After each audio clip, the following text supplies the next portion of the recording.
Outside tonight, getting ready for the heat. We have made it to June, and the official start of summer just 18 days away.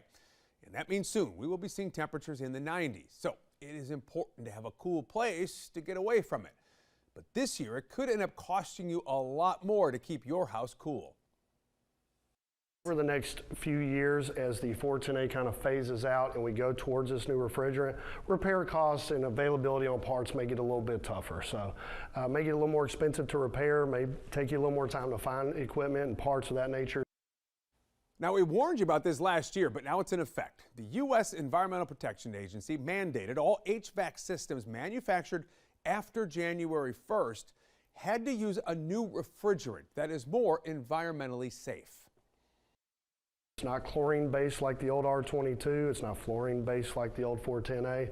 It's just better for the environment in the event that it ever springs a leak or anything like that. But that's not the only thing going up in price. President Trump's tariff war is hitting HVAC firms hard, and it can be hard to keep up. Let's break it down for you here. Right now, the baseline 10% tariff is still in effect on most countries. The court's deciding whether those will continue. Back in February, the president announced a 25% tariff on aluminum and steel, but then just on Friday, he announced he was doubling that tariff to 50%. Those are set to go into effect on Wednesday. When it comes to China, the U.S. lowered imposed tariffs from 145% down to 30%, and China's retaliatory tariffs on U.S. goods dropped from 125% down to 10%.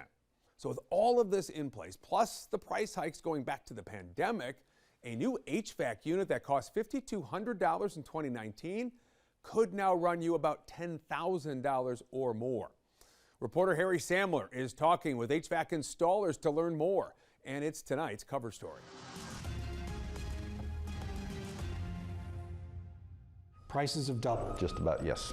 Since the pandemic? Since the pandemic, yes. John Woldorf, a vice president at Estes Heating and Air, sat down with us at the corporate training lab. It was cool being surrounded by systems so efficient, quiet, and expensive. It's not just Estes, it's everyone.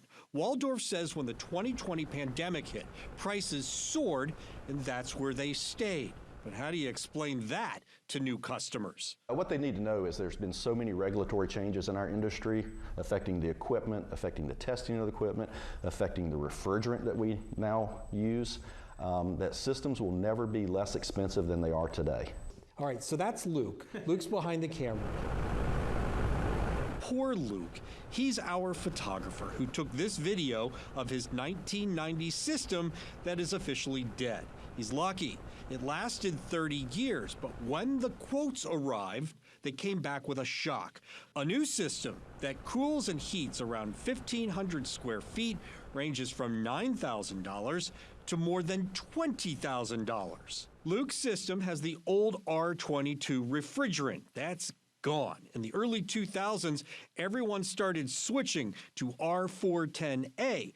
And it changed again. As of January 1st, the EPA requires manufacturers to use R54B or R32. It requires another manufacturer redesign. And when you add in tariffs, Waldorf says prices are fluctuating by the week. Normal in this industry was to get a price increase about once a year, and we've had 3 or 4 this year already.